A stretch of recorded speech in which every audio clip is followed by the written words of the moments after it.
We've driven 3.5 hours from Hue en route to Vinh, where I've stopped at this little town called Quang Ninh. Now, one of the best things about stopping at places like this is meeting the local people, sharing a pot of tea, listening to their stories and learning about their day-to-day lives.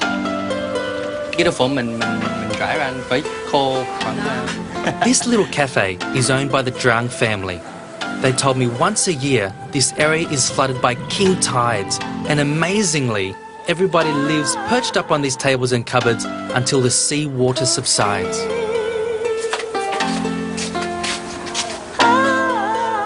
Now, how great is this? Mr. Drang has his own pond in the backyard where we're going to net the fish and catch my own carp. Rồi, làm sao anh?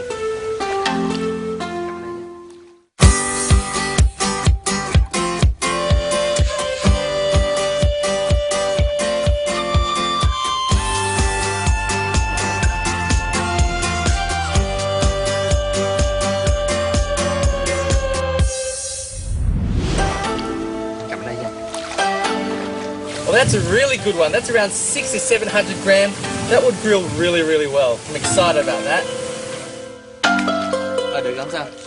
In return for his hospitality, I whipped up a quick dish using ingredients grown on the property.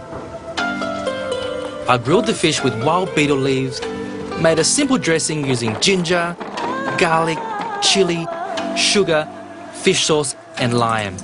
Hopefully, Mr. Drang will add this to his family menu.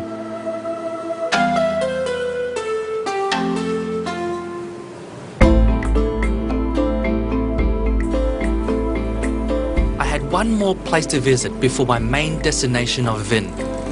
Now, believe it or not, a family live and work from this stilt house right in the middle of the river.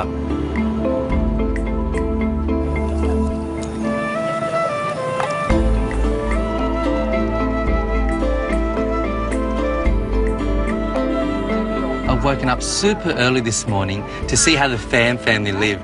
They wake up at the crack of dawn for work. They raise their nets up, grab anything that gets caught, crabs, squid, fish, anything.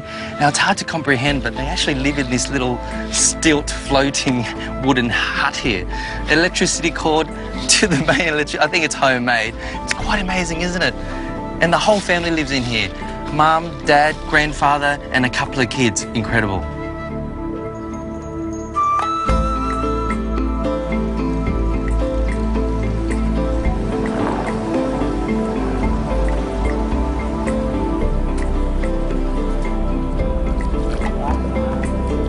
Now, Mr. Pham pulls the net up every 2 or 3 hours. He rows his little donut boat, don't know how they manoeuvre that thing, it's quite amazing. And he pushes all the seafood that is caught, they're probably all really small, into the centre of the net, into that green little pocket there, and takes it in and sells it to the locals.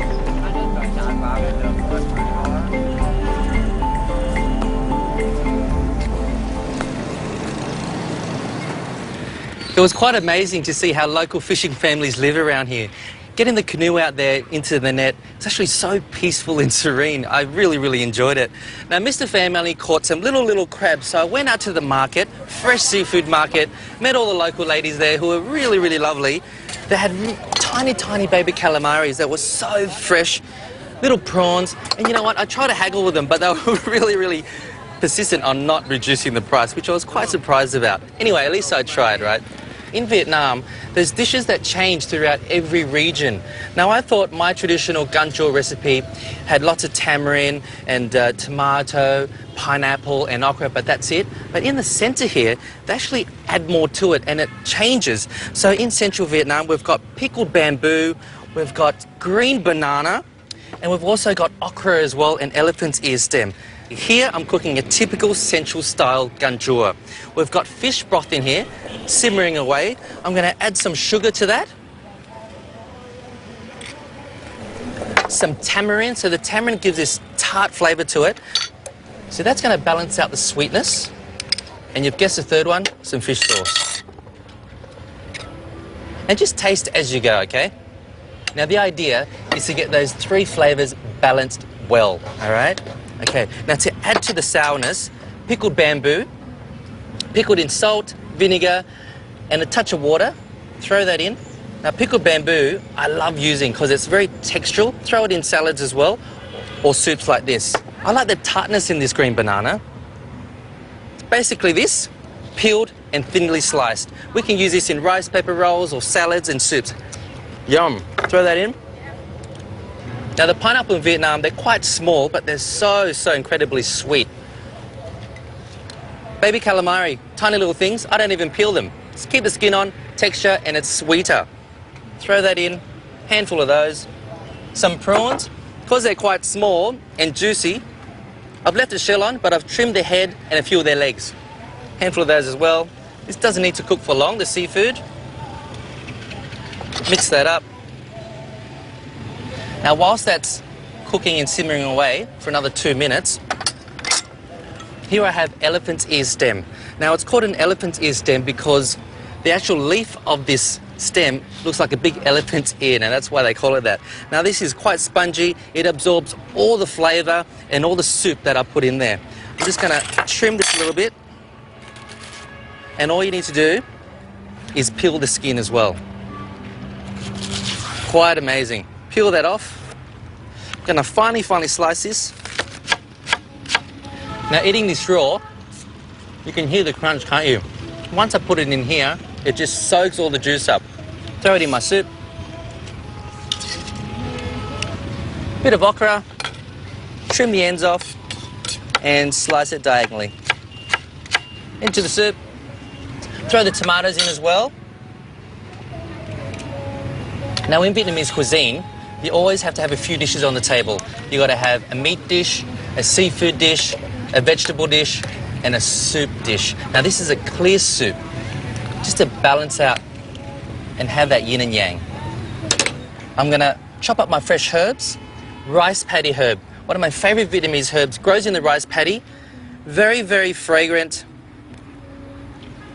Citrus flavour, lemongrass flavour, and cumin. Now the citrus character of it balances out all the tamarind as well. So I'm going to slice it up together with some sawtooth coriander.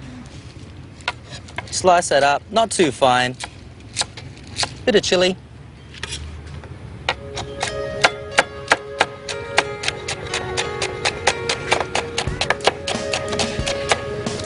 Okay, got my chili. I'm going to ladle that into my bowl. And the colours look incredible. So good for you too, this soup.